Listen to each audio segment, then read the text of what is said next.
Oke, masih dengan Profesor Kardus, tak berijazah tapi jenius.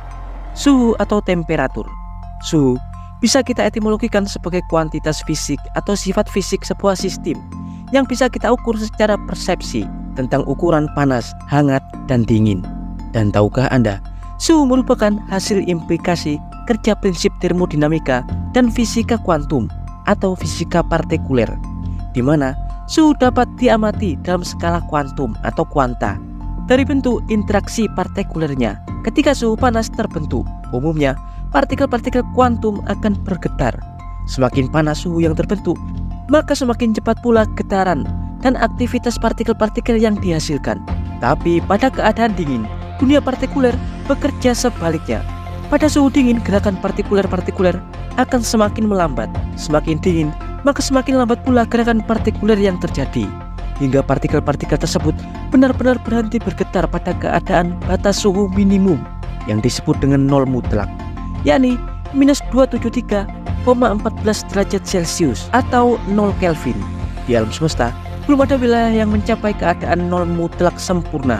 Suhu terdingin di alam semesta diketahui terdeteksi di wilayah nebula bumerang, sebuah awan hidrogen dari sisa ledakan bintang tua.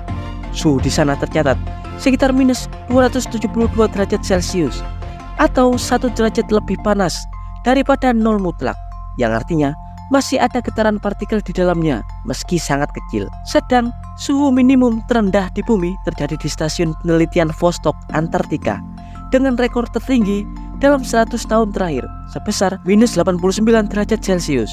Pada suhu tersebut, seorang manusia tanpa perlindungan akan mati kurang dari 3 jam.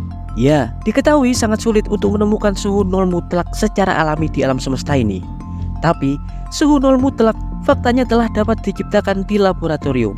Pada bulan November tahun 2000, para ilmuwan di Universitas Teknologi Helsinki berhasil mencapai suhu nol mutlak, yakni 100 piko Kelvin atau 0 Kelvin atau minus 273,149 derajat Celcius dengan menggunakan proses pendinginan adiabatik, nuklir, demagnetisasi, yakni menggunakan atom dari unsur magnetokalorik seperti atom gadolinium, lantalum, dan lain-lain.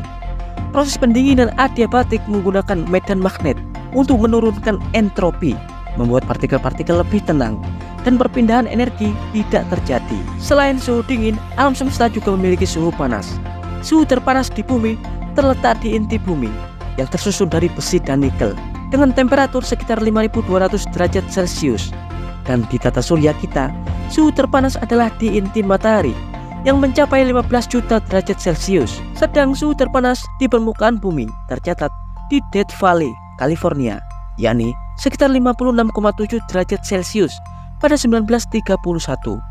Suhu permukaan planet terpanas di tata surya terjadi di permukaan Venus dengan suhu mencapai 475 derajat Celcius.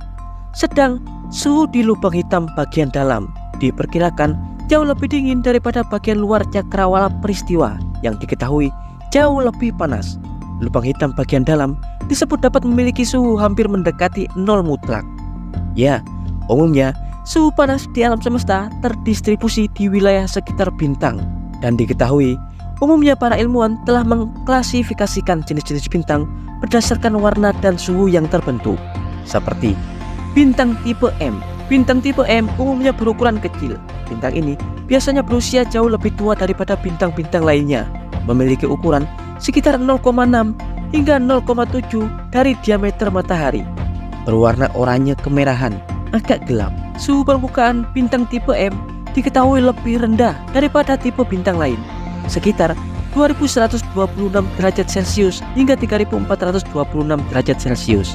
Kemudian bintang tipe K dengan warna oranye menyala umumnya memiliki suhu antara 3425 derajat Celcius hingga 4926 derajat Celcius. Dan kemudian bintang tipe G. Bintang tipe G berwarna kuning seperti matahari kita. Matahari kita merupakan salah satu bintang tipe G yang memiliki suhu permukaan sekitar 4926 derajat Celcius hingga 5726 derajat Celcius. Dan kemudian bintang tipe F umumnya berwarna kuning hampir putih, bersuhu lebih panas sekitar 5726 derajat Celcius hingga 7226 derajat Celcius.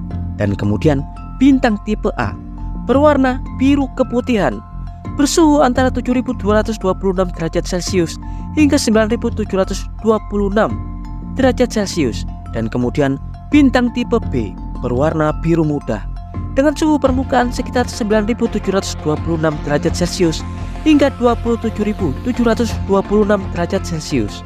Dan yang terakhir adalah bintang tipe O, bintang berwarna biru terang seperti bintang Rigel di konstelasi Orion yang memiliki suhu lebih dari 27.726 derajat Celcius.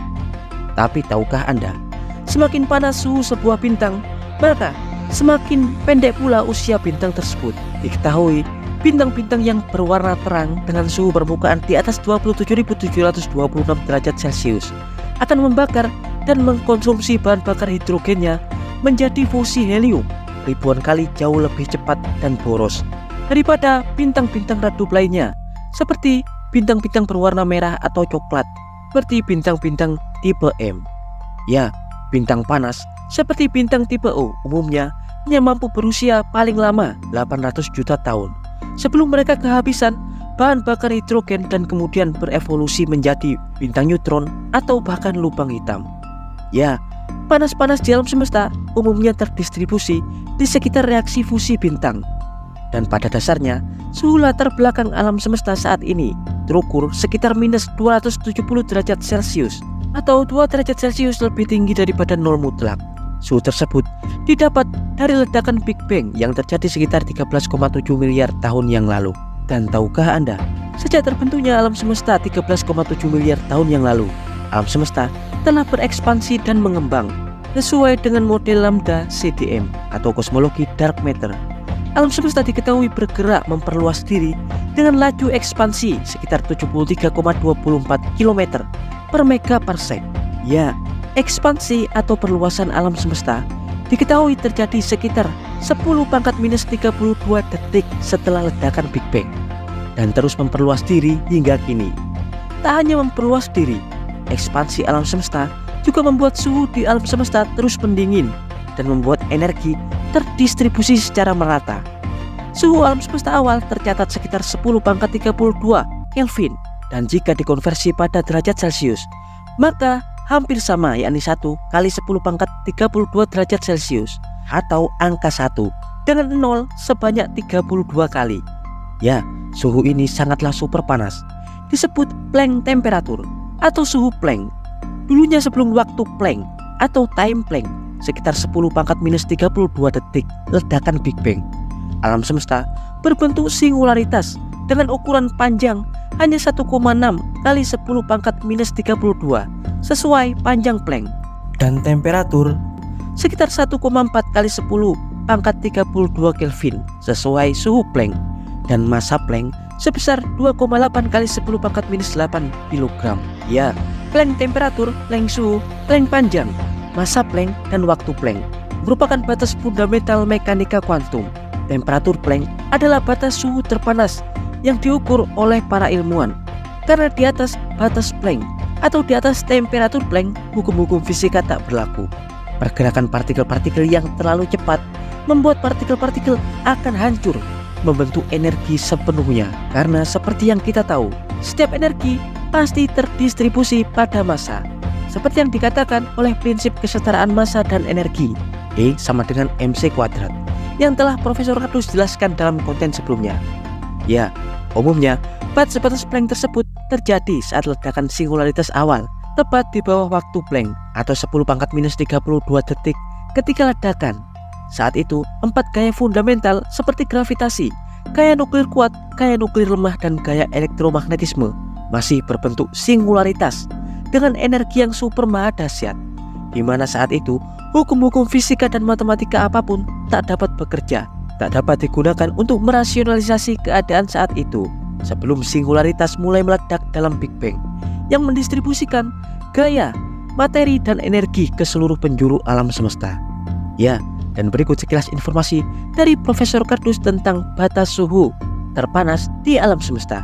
Jangan lupa like, subscribe, dan tekan tombol lonceng di channel Profesor Kardus. Beri jasa, tapi genius. Profesor Kardus dari awal akan singularitas Big Bang mengabarkan